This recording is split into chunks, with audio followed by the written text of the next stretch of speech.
Obsidian Flames is a set that isn't worth very much. It only has about $290 according to Pokédata for all the cards, but yet the Elite Trainer boxes are selling for $100, $115, $150. Crazy markup over MSRP, which is only $55. So today we are going to take a look at one of the Obsidian Flame Elite Trainer boxes to see if it is worth it. I'm very excited to get my hands on this one because I was absolutely not going to pay any of the scalper or reseller prices for this box because I really do want this promo card. It's actually one of my favorite cards from any of the modern sets. It's just such an iconic card, but we'll get into that in just a little bit. But I was able to actually pick this up from my local Walmart. I just happened to walk in right when there was a restock and I got super lucky, and it says Raging Flames Forged in Darkness. So I'll get a little bit into what that phrase means in just a little bit, but of course what you get in here is your 9 packs of Obsidian Flames and a little bit of other goodies, but I'll share that in just a second. But I really like the look of this Elite Trainer box, of course with Charmander there on the sides and the front, and overall just so happy that I am able to get my hands on this at half the price of market currently. So let's go ahead and open this thing up. If you've never opened an Elite Trainer box, I'll show you kind of what to expect when you open one of these. And it's hard to find any Pokemon cards now, so it might be some of your first times actually opening up an Elite Trainer box. But the first thing that you see is, of course, your player's guide. And it's really good for collectors because it kind of shows you all the cards right off the bat that you can expect to find in here. And if you actually play the game, it also shows you how to play the game and some of the mechanics and things like that. But it's always really great when you open up a new Elite Trainer box and just flip through and take a look at some of the cards. And I always like to pick out a few that I hope that I pull from this pack. But again, always good to have one of those, and love the art. I mentioned it before, but I really love the art on Obsidian Flames. So let's go ahead and open up this Obsidian Flames Elite Trainer box and pull out this divider, which of course has some flames on it, and I'll show you everything. You get these really nice sleeves. Usually I do not use the sleeves from the Elite Trainer boxes, but I actually might use those. You get your code card. Feel free to use this code card. I am definitely not going to use it. And you get your promo, which I'm super excited about. I'll do a closer look at this, but really love this card and so excited that I actually have my hands on it for my collection. And then, of course, your energies. Not going to use these. And you get your dividers, which I will use these. I actually do use all of my dividers from the Elite Trainer boxes that I open. And then, of course, you get your coins and then your dice. But the real star of the show, as always, are the packs of Obsidian Flames. So excited to open these. I've opened up a lot of Obsidian Flames, haven't had too much luck so far, so I'm hoping I get something good in one of these packs right here. So before we go into the opening of the packs, I want to talk a little bit about the history of Obsidian Flames and some of the cards in here.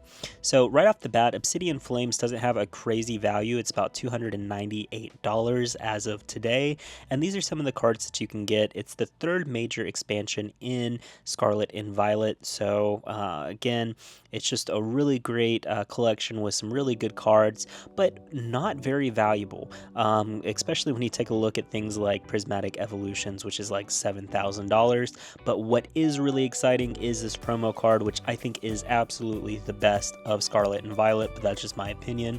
It's really this iconic look, and total value right now for this promo is right there. And I just love Charmander looking so angry out the window. A lot of great memes and other things that have came from this card, so I really like that. But let's go ahead and get these packs open to really see what we can find in this Obsidian Flames Elite Trainer box. Let me know in the comments if you've been able to find any of these Obsidian Flame Elite Trainer boxes in your local stores. Feel free to take that code card. And the first Pokemon we're going to talk about today is Salandit, which is a poison fire type Pokemon introduced in Generation 7, and it's known for its sneaky toxic behavior. It produces both poisonous gas and flames from the base of its tail and uses scent-based tactics to manipulate annihilate opponents. That is my first pack down. Let's go ahead and open up our second pack. Hopefully I get something good. The good thing is for this particular Elite Trainer box, if I don't get anything good, at least I get that promo, which I am very excited to have. Take that code card. Let's put the energy on top and see who our next Pokemon is, and that's Glimlet, which is a dual rock poison type Pokemon introduced in Generation 9, and it is found deep in the caves of the Paldea region, and it's inspired by glowing mineral bloom. It floats gracefully through the air, releasing toxic particles when disturbed. So I got a double right there. Still nothing really good from this pack. Let's go ahead and open up our third of the day. And so if you're new to this channel, every time I open up a pack, whether it's sports or Pokemon, I'm always going to talk about the first card that's pulled and talk a little bit about the history. And let's see who we'll be talking about now, and that is Eevee, which is a normal type Pokemon introduced in Generation 1, and it's famous for its many evolutions known as evolutions. Its unstable genetic makeup allows for it to adapt to various environments by evolving into 8 different types, such as fire, water, electric, and more. And that is the best card that I've pulled so far. Actually excited to include that one and add that one to my collection. Really like that one. So let's go ahead and see if I get anything else good. Let's move on to our fourth pack, and let me know in the comments your favorite card from Obsidian Flames if you have one. Okay, so next is Wiglet, which is a water type Pokemon introduced in Generation 9, and despite it looking like Diglett, it's an entirely different species. It's based on a garden eel and lives in sandy coastal areas and peeks out from the ground to observe its surroundings. Didn't get a hit in this pack either, but we'll keep moving things forward. Going to be on our fifth pack now. So let's see who we get in this pack right here. And don't forget to like, comment, and subscribe. Almost close-ish to 100, so excited that people are seeming to enjoy my content. And next is Diglett, which is funny, we just had Wiglet. It's a ground-type Pokemon introduced in Generation 1, and it's well known for only showing its head above the ground. Despite its appearance, Diglett is incredibly fast and thrives underground, digging tunnels and avoiding sunlight to protect its thick skin. So let's go ahead and move on to our next pack right here. And if you've watched my video before, Reverie was on the front of that. I'm not a fan of Reverie. Not sure why, I just don't like that Pokemon. And next we have Scyther, which is a dual bug flying type Pokemon introduced in Generation 1, and it's known for its razor sharp arms. It has incredible speed and cutting power. It blends stealth and aggression, making it a predator in the wild and a fast attacker in battle. And that is a really cool card. Actually really like this one right here. The green on it is really cool. And I love the art style. It's kind of simplistic. So excited to have that one to my collection. So I've got 2 good cards so far. Not worth a ton, but still great for my collection, because at the end of the day, Pokemon is about, you know, adding to your collection and making a collection of these little artworks. Our next one is Arvesta, which is a dual bug flying fire type Pokemon introduced in Generation 5, and it's based on a fiery moth lava. It's one of the rare Pokemon that evolves at a very high level, which is level 50, but the wait is worth it. According to lore, it was once worshipped in ancient times. And let's move on to our last 2 packs that we have right here and see if we get anything good. Overall, happy with this. It's a lot better than my last Elite Trainer box video. If you watched that with Scarlet and Violet, I won't give any spoilers away. Make sure you like it, but I actually got some pulls on this one. And so our first Pokemon for our second to last pack is Lillipup, which is a normal type Pokemon introduced in Generation 5, and it's based on a Yorkshire Terrier puppy. It's small, loyal, and incredibly brave. And so we are down to, oh no, didn't get a hit there either.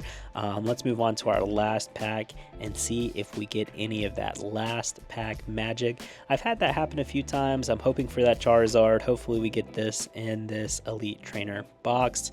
And let's go from there. Take that code card if you would like. And our next Pokemon is Yungoos, which is a normal type Pokemon introduced in Generation 7, and it's known for being constantly hungry and having an intense glare. It's inspired by the mongoose, and it patrols its territory all day, only resting at night.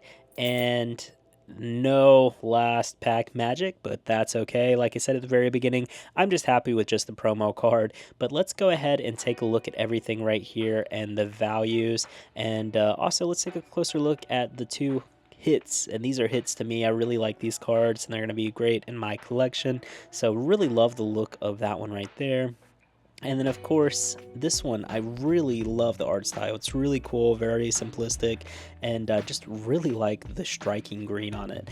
Looks very nice. Excited to have that one. But most excited to finally have this promo card. I could have just bought it outright, but I didn't want to do that. I actually wanted to pull it out from an Elite Trainer box that I opened. So very excited to have that one right here. Hoping I can find the kind of similar style cards of the Bulbasaur, etc., and some other packs that I'll open up later. But overall, very happy with that one.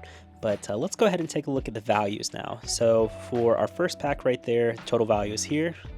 Next pack there. Our third pack's value is right up there. Fourth pack is up there as well. Our fifth pack you can find right up at the top.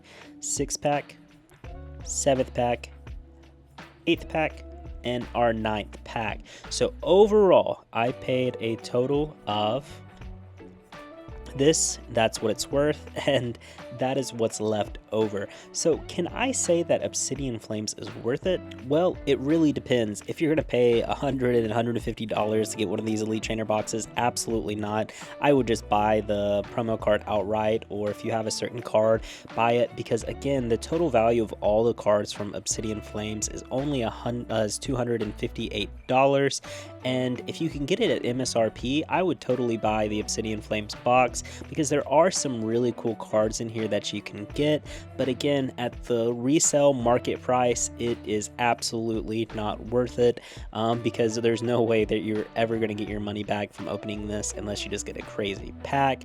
But speaking of craziness, I am going to be giving away this card right here. So if you'd like this card, make sure you like, comment, and subscribe, and I'll be announcing a winner at my next video. Thank you for watching, and don't forget to like, comment, and subscribe. Thank you, and until next time.